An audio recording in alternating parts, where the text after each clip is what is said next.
Hello and welcome to this latest demonstration of the ActiveXchange Movement Data platform. I'm just going to show you quickly the latest updates and how the platform works. When you come into the platform and you click on the map button, it will initially take you to a map of your specified area. I'm just going to use the example of Norwich for this demonstration, as it's where I live. We have built within the platform National Infrastructure Database. You can add these as pins, which is every sport and leisure piece of infrastructure which exists, and you can then filter that by adding a filter for surface type or sports played, for example. At any point in this bottom right button, you can click Export Map, which will save whatever is in this pane as an image file for you to use into any presentations or reports or anything of that nature. The second tab allows you to layer over the different geographical hierarchies within the platform. So we have lower super output areas, electoral ward areas with their various labels, for example, all the way up to country. And at any point you can switch to a satellite view from this grayscale image.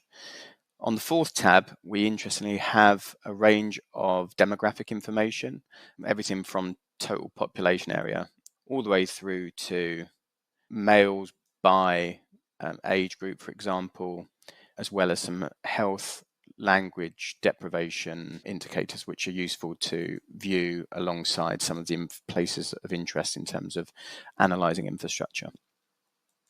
When we move into the movement tab, we simply turn the movement layer on, and this will bring up the heat map, which shows the density of activity at the time at which you're looking at it. So we're currently looking at December 2023 at midday during the week, and you can alter those places, those times of interest to find the particular time period that you're interested in looking at. And then if we want to understand the movement and usage of a place or space, we simply go to that place. I'll just show you in satellite view as it's a little bit easier. Then on the movement tab, we build a collection. So this is a place called Eaton Park. So we'll call it Eaton Park. And you can assign this to a group or a typology of different collections if you wanted to.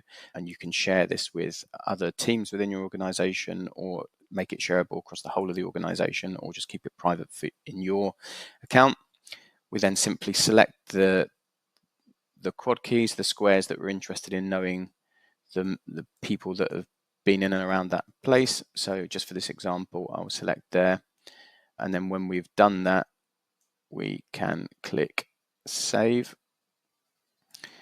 And once we've clicked save, you'll see that added to the list of collections on the right hand side. So Eaton Park has now been added to that list. We then move into the dashboards and to the updated dashboards, which have an array of filters that enable you to analyze the data in ways in which you are interested in. So we have data back to January 2022. You can select the individual year that you're interested in. So only 2022, for example, and that will change the graph to the single year for that period. Or you can select both and it will have it at the moment in one long line. You can display the time series as year on year, which will enable you to swap that to a comparison of the years 2022 versus 2023. And obviously, as the time builds up, we will add additional lines on the graph to represent the future years. You can look at a combined average, for example.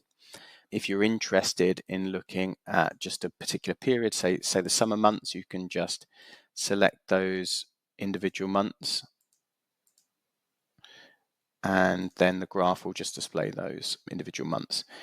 You can also look at an array of filters really that allow you to explore the data in much more granular detail.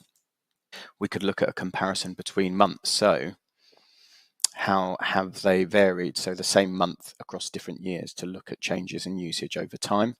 Or we could even go to an individual month, for example, say look at June, and then we can look at over the 24-hour period, the clock here, starting at midnight, going through to 11 p.m. the next night. What's the usage of the site in terms of the time of day? So when are peak periods, when are fallow periods? And then you could look at, if you were interested in looking at how does that change during the week, for example, or how does it change to weekends, and are patterns of usage the same or different at those different times? So that enables you to look at it in that fashion.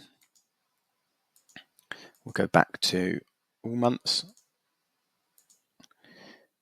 You're also able to move the aggregation between hourly, daily, and monthly usage. And if you're interested in a particular time of day, you can move the slider to select that. So say you're interested in the mornings, what happens between the hours of 7 and 11, it will bring the data in around those times and enable you to actually understand it at the period by which that you're interested in.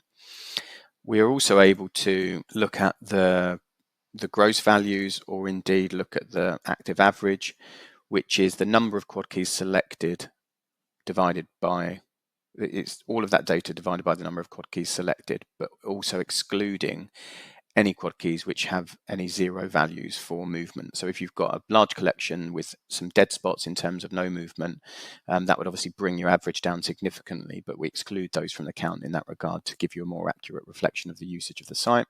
Or you can conduct the average over the entirety of the area, including the dead spots. And that is a whistle-stop tour of the updates of the ActiveXchange platform. Thanks for watching.